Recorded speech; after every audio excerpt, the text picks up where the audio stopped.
been so long since you've Thank you so much. It's good to say welcome to today's edition of Unity Trend on Unity 93.3 FM. This is your show. It's your program. And today happens to be Monday, the 16th day in the month of September, the year 2024. As usual, Eiji Adamu is my name. You can call me Kubi. With that, I'll be just fine. Thank you so much. And for all our Muslim faithfuls, and in fact, beginning from this very wonderful organization, I'm talking about Unity 93.3 FM staff and management, and our dear listener, Muslim faithful, happy Eid al-Maulud celebrations. Do pray and hope that it's going to be all wow. Thank you so much. In the studio this morning, without waste of time, I will quickly now introduce the guest that I have readily seated and available in the studio.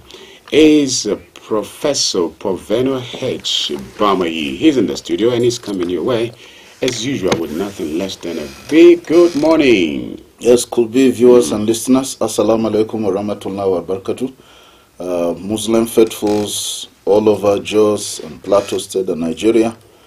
Today is a happy Eid al-Maulud. It's a beautiful celebration of the birth of the Holy Prophet Muhammad sallallahu alaihi wasallam, and all over the world people are celebrating and reflecting on the life of the Holy Prophet Muhammad sallallahu alaihi wasallam. On such a beautiful day like this, we should remind ourselves to do what is good, what will benefit the society, benefit the community, benefit our nation. We should remind ourselves of the values of honesty, the values of hard work, the values of love, of unity, of good neighborliness, especially in these challenging and difficult times in the history of our nation and of the world. But let me quickly remind you of your goals, your dreams, your objectives for 2024. How far, so far have they gone? Even as you are listening to us or watching us this beautiful morning or beautiful afternoon or evening, depending on where you are in the world. Have you gone 10, 20, 30, 50, 70, 80, or even 100% of your goals? For me, I've reached 80%. Maybe I'm close to 90% now. And probably I will need to add some more to the goals, the objectives I have for 2024. Remember, your goals, your objectives must be SMART. SMART means specific, measurable, achievable, relevant, and time-bound. So that book you're writing, that building project, that new certificate you want to acquire, don't give up on it. The new skill, the new trade you need to learn to survive these challenging times in our country. Maybe that trip you need to undertake. Maybe that person you need to meet. Maybe that networking that you need to do to be able to move ahead. Don't sit down in one place and do nothing. Because if you don't take a step, you will not be able to change your situation.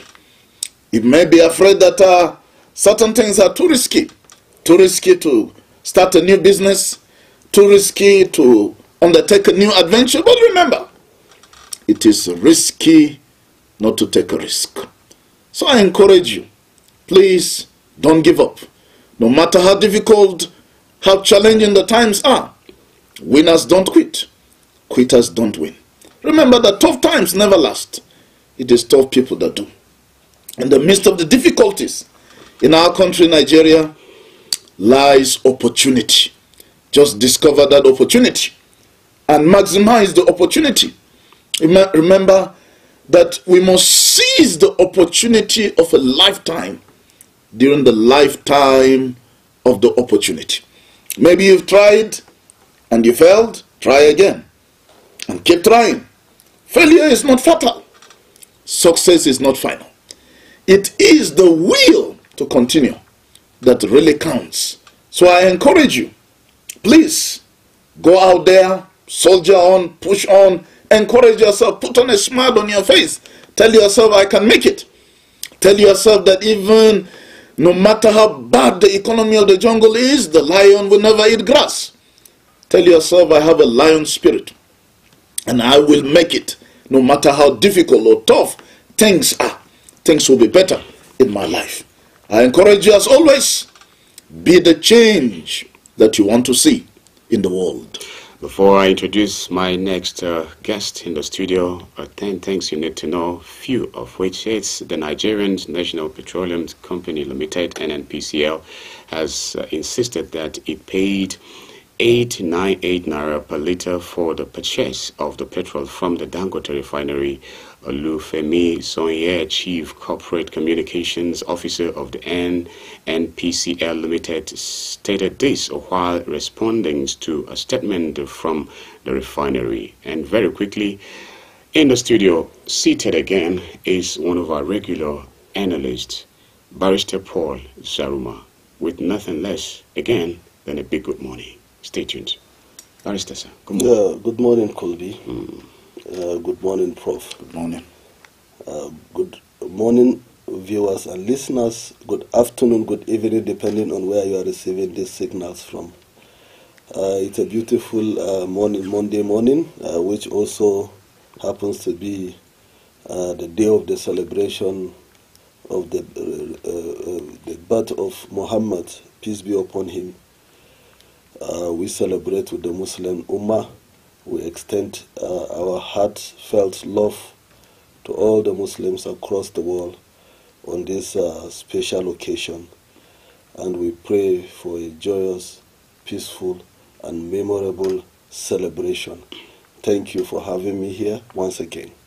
All right, let's just continue with some of the things we'll be looking at this morning. Again, one of the 10 things you need to know, the headlines as compiled by this great paper, okay, kidnappers of a hotel owner, his manager, and a guest abducted in the Garaku community in Tafe local government area of Niger State have shot them dead after collecting 25 million naira ransom. It was learned that 2 vigilantes from the community, Abubakar Muhammad and Ibrahim Garba, who took the ransom to the kidnappers, were equally killed by the bandits. It's so sad.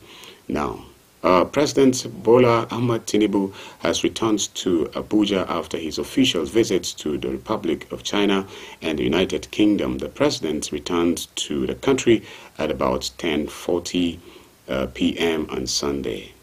And this one says, the former President Olusegun Obasanjo on Sunday said he visited ex-military President Ibrahim Badamasi Babangida in Mina, Niger State, to felicitate with him on his birthday. A statement signed by his media aide Kayinde Akinyemi explained that Obasanjo could not pay a visit to IBB last month because of his busy schedules outside the country. This and a lot more are coming your way. So stay tuned and enjoy it. We are streaming live on Facebook. You can connect with us already at Unity Radio FM/TV Jos.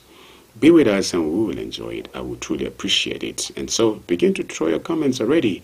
Just when the time comes, I would read them. And for text messages, later on, I'll give you the phone number.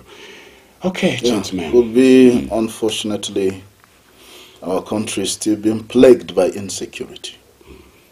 Even at a time when we're celebrating and we have so many challenges, the Maiduguri flood that has claimed at least 37 lives, apart from the terrorists in Sambisa forest.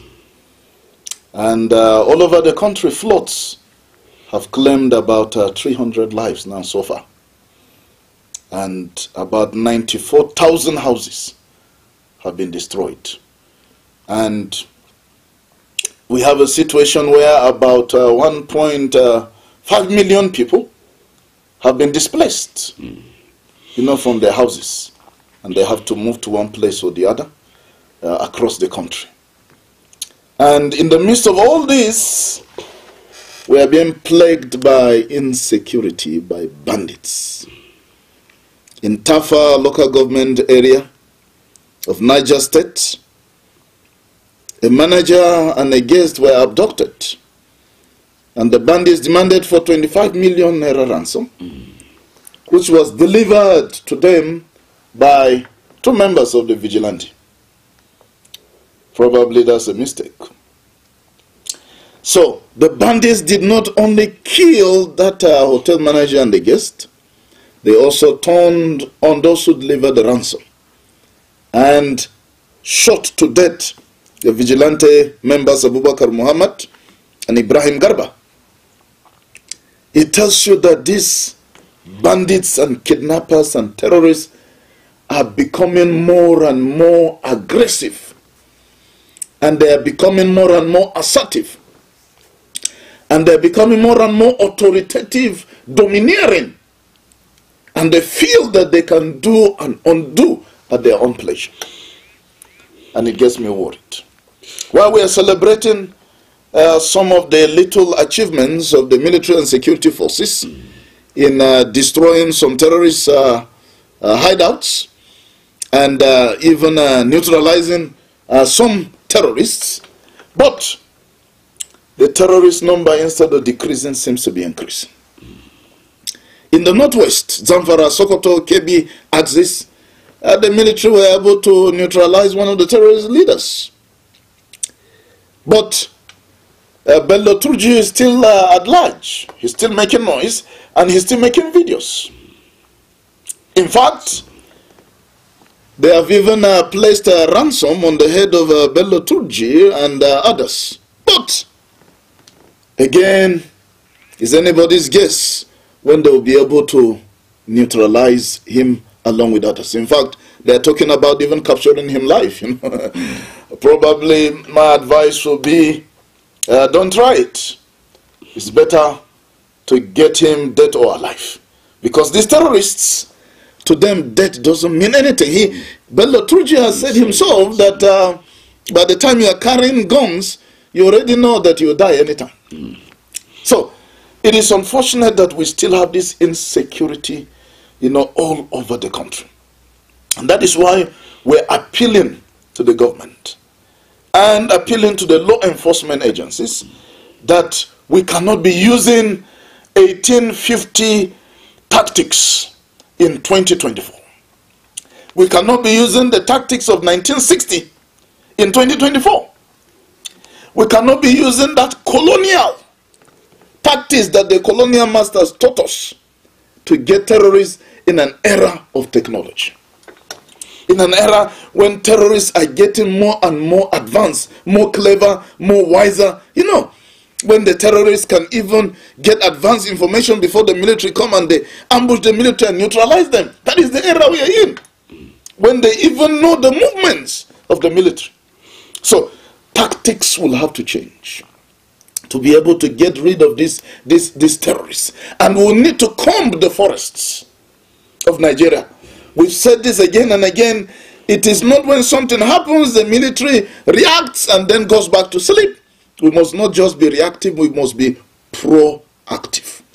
We need to be scientific in our approach. We need to map out all the forests in Nigeria, know their dimension, know where the terrorists are, and tactically deploy troops for days without stopping until we've cleared the forests and rid the forests of all these terrorists. Okay, Prof, apart from the tactics, and we also have, what is the place of political will to deal with terrorism in this country? It's very important, because where there is a will, there is a way, they say.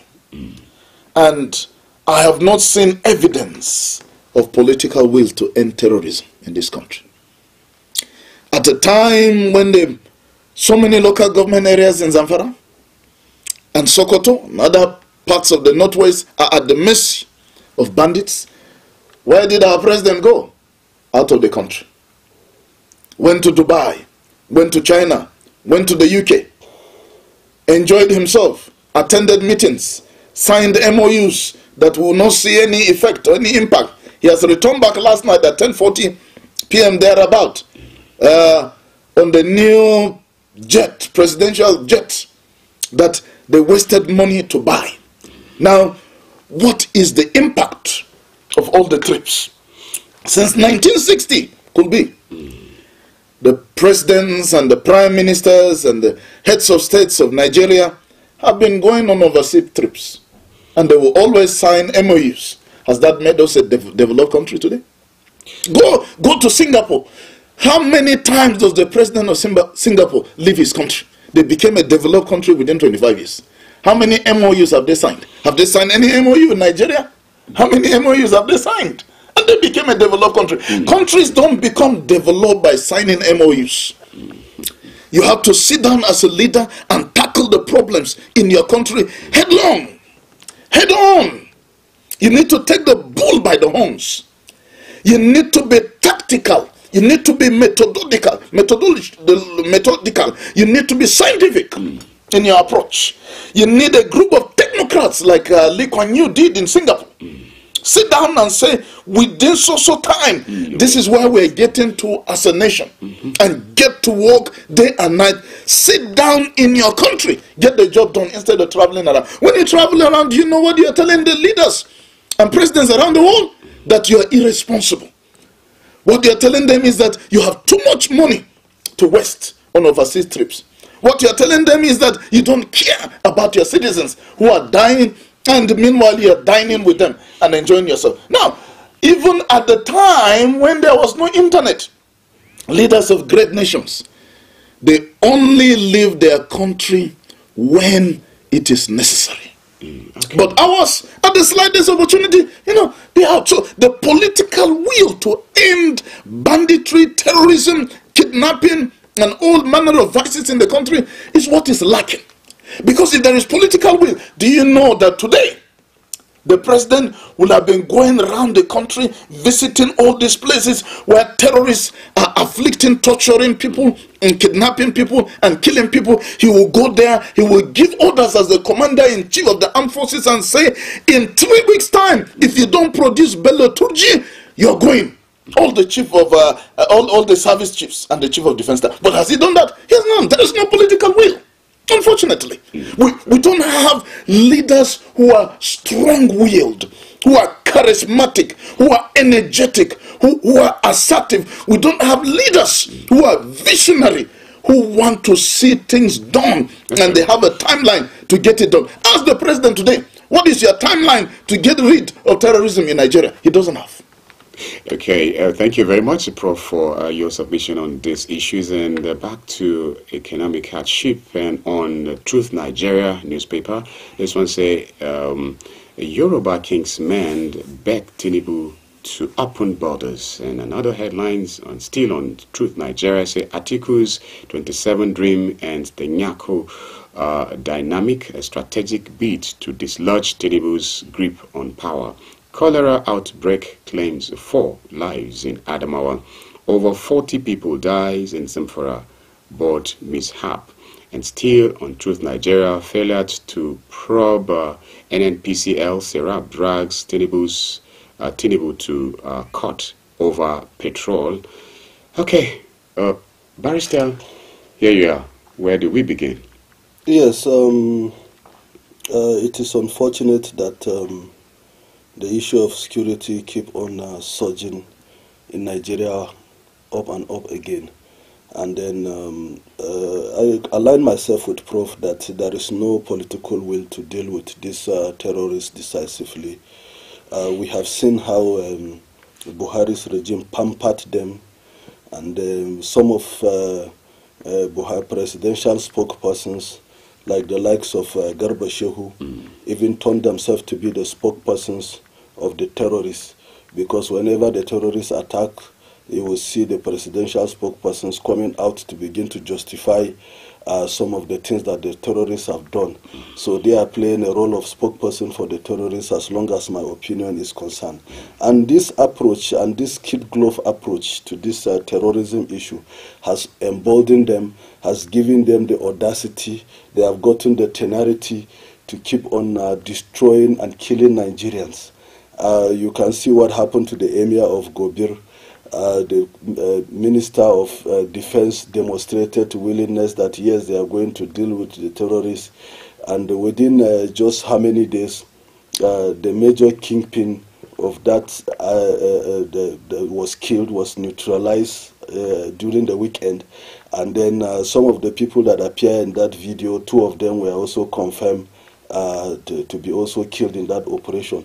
So you can see whenever our leaders demonstrated willingness to do something, you will see that they will begin to give results. So that shows that there is no political will to actually tackle insecurity, because the world has moved from reactive security to proactive security. But what you witness in Nigeria is reactive security, when the deed has already been done. The emir is already dead. He's not going to come back. Even if you have neutralized those killers, the damage has already been done. We are talking about an advanced measures of taking security.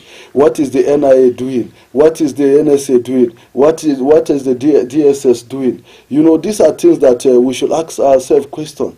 These questions need answers. If really we want to get things right in this country, if we really want Nigeria to move forward, Nigerians are at risk at home, Nigerians are at risk when they go outside, Nigerians are at risk when they go, can you imagine? Even in hotel now, they are kidnapping people, they are robbing people. What is never heard about in Nigerian history. This thing so to tell you how deplorable the situation is becoming, and is deteriorating day by day. And if something is not drastically is not done, and urgently also, then I think this country will really be in a mess. We are calling upon the authorities that the issue of insecurity cannot be treated with propaganda. I have said it. That we cannot win this battle with propaganda. We keep on spreading mendacious propaganda, and the terrorists, the bandits keep winning the war. So we are not actually winning the war, because there is no any justification. We have had that we have had narratives like Boko Haram have been defeated. We have had narrative that they have been technically defeated. We have had narrative that they have been downgraded. We have had so many funny and unfortunate narrative, and then we are now hearing Operation Crocodile Tears, Operation Dancing Skeleton, Operation Hadarin Daji, Operation this and that. All this propaganda will not serve us. Whether the crocodile have tears or it doesn't have tears, all we want is a result. It's a result. We want result. We want to see that Nigerians are happy again. We want to see they are telling Nigerians to go back to farm. People cannot go back to farm because of insecurity. They are telling Nigerians you can't travel in Nigeria today. Ordinary from here to Bauchi, they were telling us that there are spots that are dangerous. These are journeys of less than 1 hour or thereabout. How many kilometers from Jos to Bauchi? So just imagine. I used to go for cases in Damaturu. Anytime I'm going to Damaturu, I have to pray and fast, because only God knows what will happen. So you can see this is the country that we are. So apart from the pressure and the tension of the case that we are going to be confronted with, you are already emotionally unstable because of insecurity. So this is the country that we are. This is where we find ourselves. We are calling our politicians to be honest, to be serious, that we can tackle security. I have argued it severally that our bandits and terrorists, they are not bigger than Nigerians. In terms of manpower, Nigerian security are better than them. In terms of training, Nigerian security are better than them. Even the narrative that they have better equipment is not true. It's not true. We have the air arsenals, we have the land arsenals, and we have the sea arsenals. They don't have that. So we have all these to our advantages. We have the NIA, we have the DSS, we have the CID. In fact, if you go to the police, there are different bureau of this investigation. But all we want is not all these offices. All we want is the result. All we want is the outcome. All we want is that we want to see that Nigerians are free in their countries. Anytime, some of my favorite channels in DSTV and the investigative channel, at times when I see investigation in other countries, I wonder if we're in the same world. Barrister, I think I just come in here because we're coming back, and then maybe we just start from where I'm stopping you. Okay, our dear listener, viewer, it's time for a commercial break. We'll be right back. Stay tuned, please. Mr. Politician, it's good to see you again. It's been so long since you've been here. You had me thinking you were dead. taxpayer mansion. How was your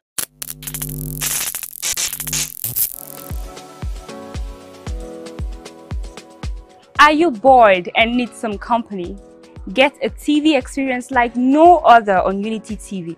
We are turning up the hits with captivating TV shows, electrifying political programs, music, movies,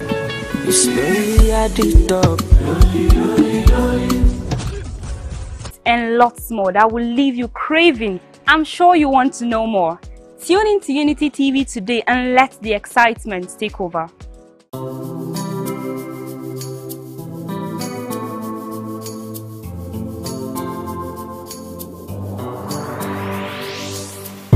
Please pay attention. It starts from the foundation. Everybody needs somebody. You turn a blind eye and care nothing less. Say it's just business, all about the money. You are so unbothered as long as they pay. Say it's just business, all about the money. You know they're on a fast lane, but you've got business to run. So you look away the other way. It concerns you. It kill love, it kill dreams. It land people for jail. War against drug abuse. Get ready to be entertained and inspired by the incredible stories around the globe. Don't miss out on the excitement. Hello at Work is an ultimate TV program that brings to you the interesting stories and daily happenings worldwide.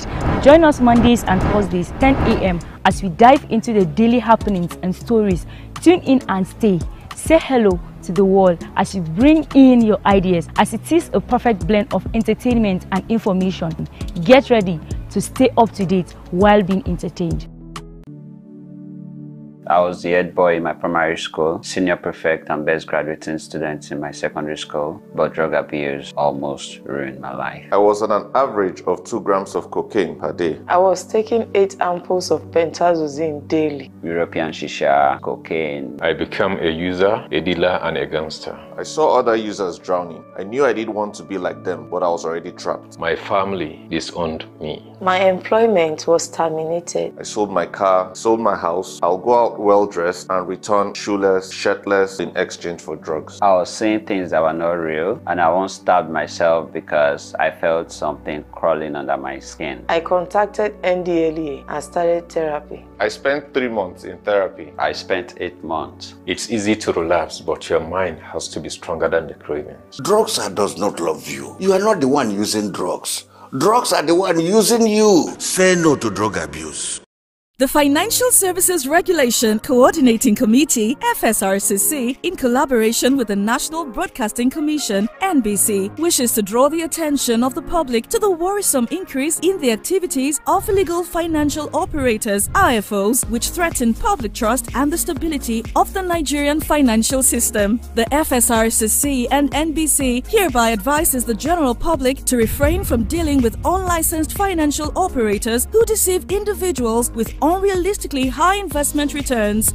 Make sure to verify the licensing status of such companies and schemes on this website. To report any suspicions of illicit financial activities, call 0700 225 5226, 0800 225 5226, or +234 817 665 6273. Let's work together to uphold the integrity of Nigeria's financial system. Announcer, FSRCC. Mr. Politician, it's good to see you again. It's been so long since you've been here. So long since the last time we saw Mr. Politician, but right now is Mr. Listener and Viewer. You are tuned to Unity 93.3 FM. The program is Unity Trend on your radio and, of course, on your social media platform. We are streaming live at Unity Radio FM/TV Jos. Iji Adomo remains my name, your regular anchor. And in the studio, it has been Professor Proveno H. Bameyi and Barrister Paul Zaruma. We were talking about security issues in this country. We'll continue on that note, but before we do, let me just read a few other headlines, just in case it will spark discussion around which you might want to throw in your comments later on. This one says 27-year-old Nigerian postgraduate student Daniel Ogo reported missing after returning from abroad. You can imagine having Nigerians whom choose to come home and pay visits only to end up missing. Okay, Sore released after brief detention at Lagos airport. Okay, off camera we were talking about Sore, if you make a good leader. Well, we'll hear from you later on, dear listener. And flooding, 281 inmates escape but no prison, 7 recaptured. Oh mine. So I think I'll just throw it to Barrister. He was actually talking when I had to come in and stop him. So yeah, Barrister. Yes, I was talking, I was aligning myself with the position of Prof when it comes to insecurity. And against that backdrop, I made mention of Senator Shuaibu Gwanda Gobir, the younger brother of the slain district head of Gadawa in Sabon Birni local government area of Sokoto State, Alhaji Mohammed Bawa, said the bandit who murdered the monarch were among those recently killed by troops in Zamfara. So at least we appreciate our soldiers. They are doing well, and then they need also the required motivation. We have also acknowledged the fact that they are not properly motivated as it should, and their remuneration is very terrible. And then also we have also said there is no political will, because if there is political will, they will be well remunerated, and then also they are not posthumously honored. So if you are not even honored those ones that are still alive, I wonder those ones, because most of those soldiers that died on the front line, their families have been abandoned by the security forces. So we cannot say that Nigerian soldiers are good. And among the people that were killed on Thursday, 12 September 2024, they were Kachala Buzu, alias Halilu Sububu, Blackie, and many others. And then the family of the slain district head has confirmed that those people, in fact, Buzu was the leader of those people that killed that district head of Gobir. And then also, they have also confirmed that they identified some 2 other dead bodies among the bandits that were successfully neutralized by the forces as part of that operation. And against that backdrop, we're making the point that whenever we are willing to do something, we will do it. And then they will not bring back the district head. So we are calling upon our security agencies to be proactive. The intelligence community, the intelligence community should come and release their intelligence. It's quite unfortunately that instead of us to have a counterintelligence, or even the insurgency should be the one to be reacting to our intelligence approach. It is in fact, they have even neutralized, they have even invaded our security forces with their own intelligence. In that, if our security forces want to go for any operation, they will lay an ambush for them. How do they know that they are embarking on that operation? So you can see. And I watched the video of that armored carrier vehicle that was taken over by the bandits. The video looks so comical and then very unfortunate. It doesn't look professional at all. And then it didn't really add up with the explanation that the military spokesman was trying to give to Nigerians. You know, that looks so dramatic. If you watch the video, you will see that something is very, very wrong, and there are many questions to be answered. It appears it is an RNG. I think this incident should be investigated. A committee should be set up, and the investigation they should be sincere and honest in the investigation. It shouldn't be like other investigation that will just go down the drain without anything, because I cannot just see. They said that the armored personnel carrier got stuck in the mud and then they destroyed it. But the video showed the bandits removing ammunitions from from that armored carrier, and then it's given an impression as if it is an arrangement. It's a sort of arrangement. So please, we are calling on the government to really investigate this incident, because we want to know who is playing with who here. This is the videos are there on the social media. The terrorists are doing it, using it as their propaganda video. They were literally sharing arms, but the report we got from the spokesperson is that they burnt down the vehicle, the armored personnel carrier, simply because it got stuck on the mud and they don't want the terrorists to take advantage of it. But what was the terrorists used in their propaganda video really shows that that is not actually what has transpired. So, if we have a serious government who is mindful of the security of the citizens, should really investigate the incidents and the circumstances that led to that unfortunate development. And then again, we are still reiterating the fact that our recruitment process is terrible. If we did not start recruitment based on merits, then we will not be able to harness the human resources that God has blessed this country with. Nigeria is blessed with human resources. I remember just recently, whenever there is going to be recruitment, the concessions is usually given to some of these voluntary organizations like Man or War, because they felt that, okay, if somebody have the passion for security, so they give them concessions, but now unfortunately the reverse is the case, because of vested interest, because of corruption, because of so many other factors, that even if you merit to be either in the military or any force, if you don't have a godfather, then you will not have that opportunity to serve your country. It's very unfortunate. I was reading a book by Ben Carson. He mentioned that gifted hands. He mentioned in that book that at times, even when secondary schools are graduating, that the defense ministry in the US will go and pick the best graduating student and then recruit them into the system, so that they will add the value. And that is why they have the best, one of the best securities in the world. In fact, there is a law in Israel that if you have the potential that the military have seen in you, if you refuse to join the military, you will be sent to jail. So can we have such in Nigeria, where you can see somebody that have potential, even without him applying?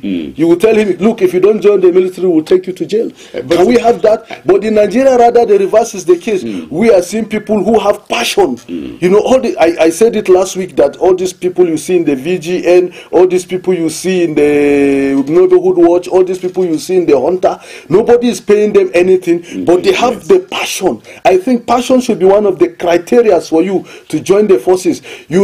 There are some instances these armed robbers or kidnappers will come with automatic guns. These people will resist them with 10 guns. They will put their lives on the line. This is passion. So just imagine if you recruit these people, give them the necessary training, and give them also the necessary weapons. You will see how they will match these bandits tit for tat. Godfatherism, and that was for good. Godfatherism in itself is not bad, but it is when it is probably a bit overused. If you're a good godfather. Not like what we see happen in the country. Over the weekend, Nelson Wike was defending himself on why he had a problem with Fubara. And he has emphasized that he can never support Fubara again. As far as politics and related issues are concerned, it is over between him and Fubara. But that is the kind of godfatherism you see in Nigeria, where godfathers must have their way. If they don't have their way, they scatter everything and destroy everything, because they believe that they're demigods and they will have to be worshipped. So it is something that have influenced people being recruited into the army, into the Navy or Air Force or police, even NSCDC, even other, paramilitary organizations and all that. And that is why we have mediocres. We have mediocrity prevailing in these agencies, because we are not doing the right thing. All right, so let's go to my friend Omoyele Showore. Over the weekend, just yesterday, he arrived from the United States via Murtala Mohammed International Airport. And I think the flight landed around 10:45 a.m. or thereabout. only for him to be detained. Meanwhile, the Take It Back movement in Lagos have already gathered at the airport to receive the hero. Omoyele Sowore was born on the 16th of February 1971, so he's 53 years old. If he becomes president of Nigeria, he will be one of those presidents that were born after the Biafran War, after the Civil War. So far, all the presidents we've had and heads of states were born before the Civil War. Before the Civil War, or at best maybe during the Civil War. You know, so, but if he becomes president, it will be that we are moving towards the younger generation, because he is much younger than even Peter Obi and, you know, others. But even at 53, Omoyele Sowore is not a young man. It's in Nigeria that at 53, we think the person is a young man. By the time you've crossed your 40s, you're no more young. You're no more a youth, you know. And in other countries, look at Senegal. Their president is 43, 44. But, you know, go to some other countries, even France, you know, in his 40s, he became president in his 30s. And then you go to some places where we have presidents or prime ministers in their 30s. Those are the people that you can really say are young. But again, let's emphasize something, that detaining Omoyele Sowore at the airport without proper explanation, giving him good reasons and all that, just saying that you had orders from above, that you were given directives to detain him, and then you caused unnecessary tension on social media. There was a social media frenzy about Sowore to know what has happened to him, and some civil society groups were already mobilizing, you know, whether they will start a protest immediately, you know, and all that was unnecessary. Because this man is not running away from arrest. In fact, if he was running away, will he be returning back to Nigeria? So it was, to my mind, unnecessary. They just caused unnecessary tension around the country. The same thing they did with Comrade Joe Ajero. When you just arrest people indiscriminately for flimsy reasons and flimsy excuses, you create tension, you create anarchy, you create pandemonium, you create confusion, you create chaos and anarchy in the country, and you end up making those people very popular. Do you know that a few years back, I did not even know who was Omoyele Sowore until he was arrested. I did not even know who he was. But they publicized the man when he was arrested, you know, so some years back under the Buhari government. You know, by the time you do this, you make them heroes. And in thinking you are protecting the regime, because our military structure, police structure, security structure in this country is tailored and geared and wired and made in such a way as to protect regimes, protect governments, not citizens of Nigeria. It should have been for the protection of citizens, but the architecture is to protect the regime, the government. When you see the police and the military and all the rest, yes, their interest is protecting regimes, governments, political leaders. I give you an example. If you just see anything, no matter the danger that is happening to the citizens, if one politician is affected, they will abandon the citizens. Perhaps because they are the representatives of the people. They want to protect the politicians. That is their primary interest. If they are kidnapping you now, could be, and kidnapping a senator, they are going to forget about you. Their attention will be on the senator, not on you. They don't care. Their primary responsibility, as far as they are concerned, is protect the regime, protect the politicians. I wanted to say, if kidnap was a good thing, I would have said, let's try it and see. So that would prove you wrong, but it's something God forbid. You end up proving me right, you know. So Omoyele Sowore was detained for some minutes, hopefully, and then the good thing is that he was released in less than an hour, and his passport, which was seized. From what the news we have is that his passport has been given back to him. All right. You know, but the way the security agencies acted very swiftly in getting Omoyele Sowore I wish that they can do the same and get Bello Turji and other terrorists, Boko Haram leaders, ISWAPs, swiftly get them and bring them to justice the way you're arresting Omoyole Sowore, arresting Comrade Joe Ajero, swiftly, because he did not want Joe Ajero to go to UK. I think the fear is that maybe he's going to meet with the principal suspect, against the current regime who is based in Britain. Maybe they were going to meet there. That's why they stopped him from going to the UK. Now, if they can use the same energy, the same alacrity, the same efficiency to arrest the criminals all over this country, I mean, we'll be celebrating the military today. Okay. And we'll be celebrating the police and the DSS and other security, outfits across the country. Yes, still talking about arresting Sowore. Don't you think also, because these are intelligence agency and doing their work also, don't you think it's for the best interests of Nigerians? Because they would also need to hear some stories, maybe from these people that have been, arresting or inviting, so to say. And again, sometimes some of these arrests is not as harsh as sometimes it appears on social media. Probably it's just what would have been, okay, the normal thing, and just go arrest the person, interrogate or ask questions here and there. But the way it's been thrown out on the social media, it looks like it's, badging and then embarrassing the individual. Well, why do they make it so dramatic? Why would they use commando style, and all those? Look at Ajiro. It was unnecessary. Even in Showore's case, it's unnecessary. He's not running away. He is coming back to Nigeria. You did not pay his flight ticket. You did not pay his transport to come back to Nigeria. You were not the ones that told him to come. On his own volition, he decided to come back to Nigeria.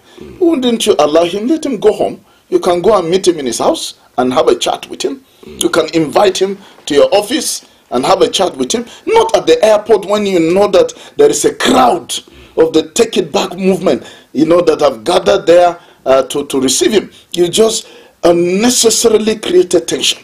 That was a mistake. If you needed to get information, you could have been more professional. If our security agencies and outfits, if they don't know how to be professional, they should come and ask some of us. We are not security professionals, by name and training, but we have that orientation. There is a way you do these things better. You have to look at the pulse of the nation. What is the temperature of the nation? What is going on? There are things you do that are very insensitive. Sometimes I wonder, these DSS, and EFCC and the police and other security agencies, are they living in a different world? Are they even Nigerians? There are times I wonder to myself, are these people Nigerians? Because if you are Nigerians, you should know the pulse of the nation at a particular time and know that there are things you should have done in a better way. Sowore is not armed. He's not a bandit. He doesn't carry AK-47. So he's not a danger to the lives of Nigerians. He is just a social critic, an activist, and he's a man that wants a better Nigeria for all of us. What is wrong with that? Somebody that is saying this country should become better, he has become your enemy because he wants the country to be better. Or somebody that is calling for protests for better governance, to end bad governance. Are we not having bad governance in this country? No, we've never had it. This worst could be in the history of Nigeria. This is the worst of the worst of the worst of any government we've ever had. Look at that 70,000 naira minimum wage. 70,000 by figure looks very big, but do you know that this is the lowest minimum wage we've ever had in the history of Nigeria? That 70,000 is only big in number, but look at the purchasing power and the inflation has made it the lowest minimum wage ever in the history of this country. Buhari's 30,000 will buy more things for you during Buhari's time than the 70,000 naira of Bola Ahmed Tinubu's time. Now, if you look at the equivalent of 30,000 on the 29th of May 2023, when Tinubu came to office, and now that minimum wage of 30,000 translates to about 100,000. If you look at the inflation, even more than that. That means Buhari's 30,000 minimum wage is much more than the 70,000 minimum wage that we have today. It is just big in number, but it cannot buy one bag of rice. It cannot fill petrol in my car. I need more than 70,000 at the current petrol rate to fill the tank of my car. 70,000 is not enough. 70,000 is not enough to pay school fees for those of us that maybe send our children to maybe private schools and all that. So what is all the hula baloo and all the talk about with increased salary, minimum wage to 70,000? It is big only in name. But inflation has swallowed up that amount. You know, high cost of living, high cost of prices of things in the market, fuel. It's a problem. Now there is problem between the NNPCL, you know, and all that, and Dangote, and they be doing trading backwards, left, right, and center. But while they're doing that, we have our filling stations. I was passing somewhere in the evening yesterday. The filling station proudly displayed the fuel price as 1,150. Proudly, because some other filling stations it's 1,200, 1,300, 1,400. In some parts of the country, they're buying fuel in some petrol stations could be for 2,000 naira per liter. In this same country, we never imagined in the history of our lives that we could have it this bad could be. In fact, last year when I was talking about that the day will come when we'll be buying petrol for 1,000 naira per liter, it was like a joke. You know, I just laughed over it. But now it has become history. We never thought that in our lifetime that things can be this extremely bad in this country, that you even have people who cannot even afford 1 square meal. How much is the cost of gari in the market that used to be, the food of the common man? How much is one small mudu of beans, small mudu of cassava, small mudu of cassava flour, you know, all those things, you know, that the common man needs. You go to the market, you'll be shocked. Something I used to buy for 500 naira. Yesterday when they gave me 1,500, I said, it looks as if I have not bought things in a while. Something I used to buy for 600 naira could be. Over the weekend, I bought it for 5,000. I used to buy it for 600. I said to myself, 5,000, is this real? I had to call one of my staff to find out that, is this the price of this thing? Is this how much you will buy it? In fact, I was telling my wife just laughed and said, it looks as if you've not gone to buy things, you know, in a long while. You know, and you know, they were even proudly saying 5,000, 5,500, you know, for all these things. How is this a presidency issue? It is a presidency issue because the president is the father of the country. He's the president, commander-in-chief of the armed forces of the Federal Republic of Nigeria. He is the leader. He is the one that declared on the 29th of May 2023, subsidy is gone. That's where our problem started.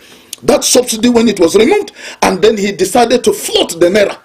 Naira cannot fight dollar and win. Why are you floating? You decided to, you know, just throw our naira at the mercies of foreign currencies and then remove subsidy. That is the twin evil that has brought Nigeria to her knees today, that has brought Nigerians to this abject poverty, suffering, and hardship that we're having currently. Just that mere pronouncement by the president. If today the president returns back subsidy, and then stops all this playing around with our currency, I tell you, if things even return back to even the Buhari days, people will even be happy. They complain why Buhari was there.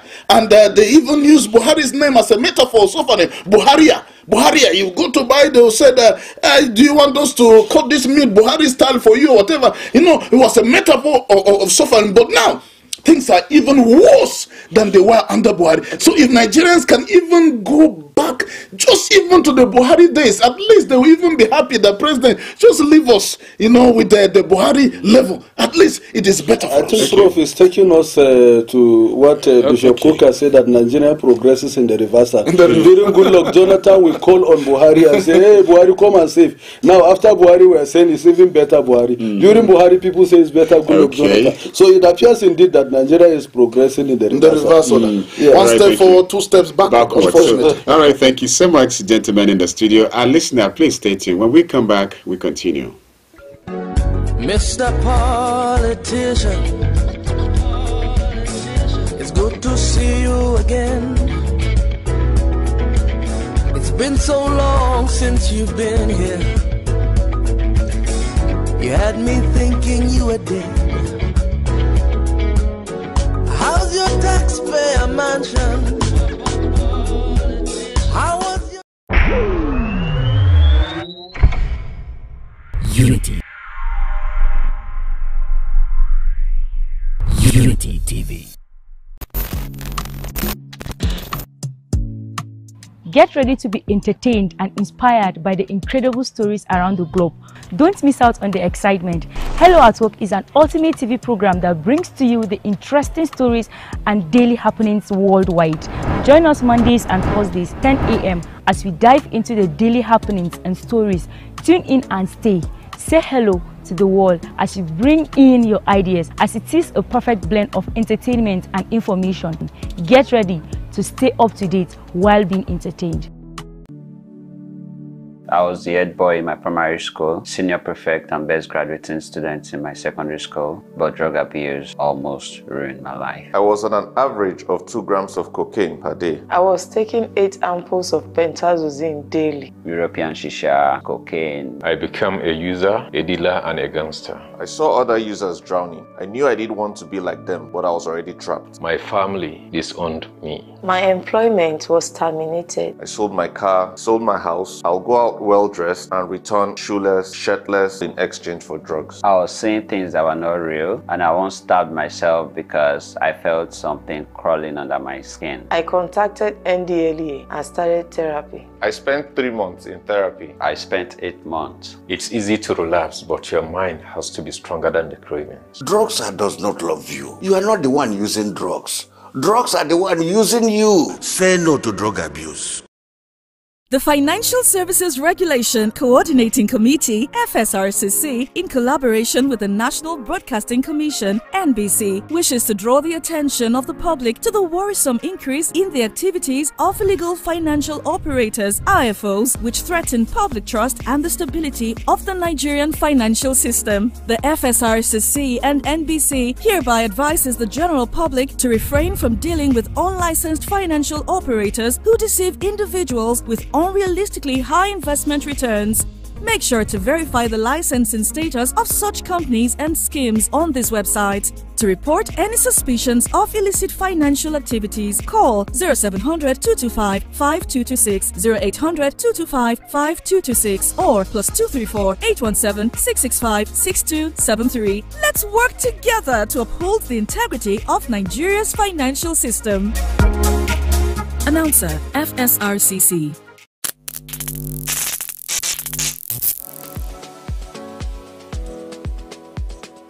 Are you bored and need some company? Get a TV experience like no other on Unity TV. We are turning up the hits with captivating TV shows, electrifying political programs, music, movies,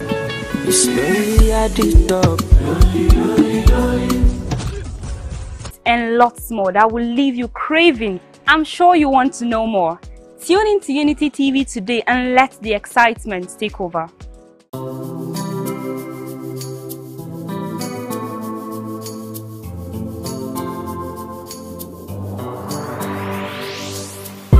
Please pay attention. It starts from the foundation. Everybody needs somebody. You turn a blind eye and care nothing less. Say it's just business, all about the money. You are so unbothered as long as they pay. Say it's just business, all about the money. You know they're on a fast lane, but you've got business to run. So you look away the other way. It concerns you. It a kill law, it a kill dreams. It a land people for jail. War against drug abuse. Mr. Politician, it's good to see you again. It's been so long since you've been here. So much. Thank you for staying tuned with us on Unity 93.3 FM from the hills of ZINARIYA in just north Plateau State. Nigeria. Ijia remains my name. Again and again, happy Eid al-Maulid to our Muslim listener and viewer right now. In the studio earlier on, it was Professor Paveno Bamayi, and still in the studio is Barrister Paul Saruma. Before I start picking your calls and read out your text messages and comments on Facebook, permit me to give this time up to a barrister so he gives us updates concerning political happenings in Plateau State. Barrister? Yes, usually we normally start from home, but today we started with insecurity because insecurity is equally very important. It's so disturbing across the weekend that most of the news flash are mind-boggling, and then so we started with insecurity. But be that as it may, we want to just give you a brief update before our callers will start calling on the development surrounding the upcoming forthcoming local government election. As you will remember, the local government election of Plateau State had been slated for 9th of October 2024. And like we told you, that as long as we are concerned, PLASEC has been doing good in their own side, particularly in terms of following the timetable. So, and then activities preceding today have shown that yes, PLASEC have demonstrated diligence and willingness to conduct a free and fair election. Last week, they organized an inaugural ceremony to inaugurate a committee for the first time known as a Plateau State Advisory and Security Committee. The host is their commissioner, the electoral officer of Just North, Bashir Adamu Isa, and then the people that came to do the inauguration is the PLASEC chairman himself, Honorable Plangji Shishak, and Mrs. Kaze and other members of PLASEC were also there. The acting chairman of Just North was also there, and then so many other dignitaries. Members of political parties were also there in that ceremonies.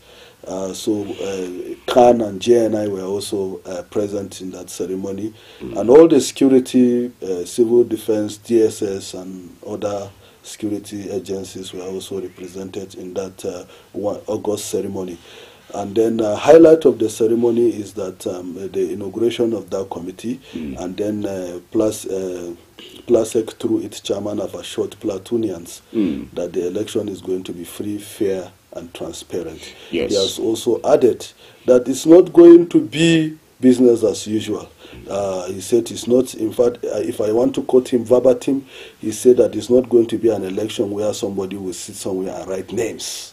So I was impressed with that statement because we have been criticizing PLASEC and other states, other sects of other states, that they have a terrible reputation of not conducting a credible election.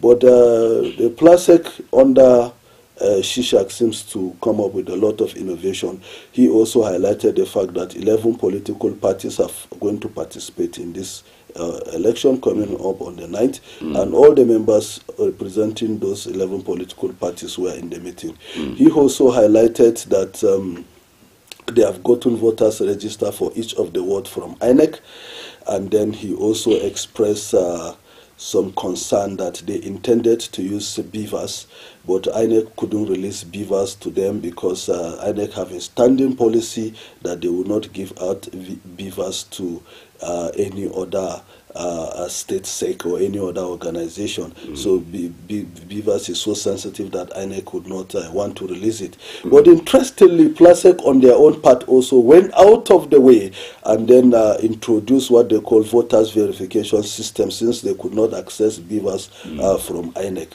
and that's also demonstrated willingness to conduct a free, fair, and credible election. So they call this one is not during that election they will use what they call VVS, Voters Verification System. So that will be used in accrediting people, and they said that the particulars of the people that will be accredited using VVS was generated from INEC. So it will not actually PLASEC that generated this the voters register, so which also make it a very interesting aspect, particularly the approach of collaborating with INEC in making sure that the election is free, fair, and credible. Yes. So we also the election also, they say they have put all machineries in place to make sure that election commences as early as 8 a.m. So this is also an encouraging development, unlike what we used to have in time past. Election will be starting maybe around 2 p.m. in some places, while some places, particularly places that are considered opposition areas, election will be starting maybe by 2 or 12 p.m., while in other places election will commence by 8. All are gimmicks to frustrate voters from actually participating in the process. So INEC have put all indices in place, PLASEC, to avoid such a reoccurrence. We give Shishak Plangji and his team kudos for putting in all those things in place, and we make sure, and they should make sure that they keep true to how they have started up to the time of the election. We don't want them to change the goalposts at the middle of the election. We celebrate them now, and we do hope that after the election, Plateau people will come and celebrate them and say, yes, they have conducted a credible election. So be that as it may. And interestingly, one aspect of that committee is that they are collaborating with the security agencies. So that it is an advisory and security committee, so they are collaborating with all the security agencies. That is also fantastic. And the essence of that committee is to gather early warning signals to prevent any breach of security. And this is also in line with the point we were early making concerning security. We say preventive security is better than proactive security is better than reactive security. And since Nigeria has been, as you know, notorious for reactive kind of security approach. So be that as it may, that is on the classic angle concerning the forthcoming election. Then in the next 1 minute, let's just highlight also on the judicial angle, also the Chief Judge of Plateau State and the Chairman Plateau State Judicial Service Commission, Justice David Gongman, has also sworn in members of the Plateau State Local Government Election Petition Tribunal, and then also members of the Plateau State Local Government Appeal Tribunal. Now, the list of these members includes Justice Zakadum is the chairman of the tribunal, Barrister Akila Kasham is a member, and Barrister Solomon Maren member.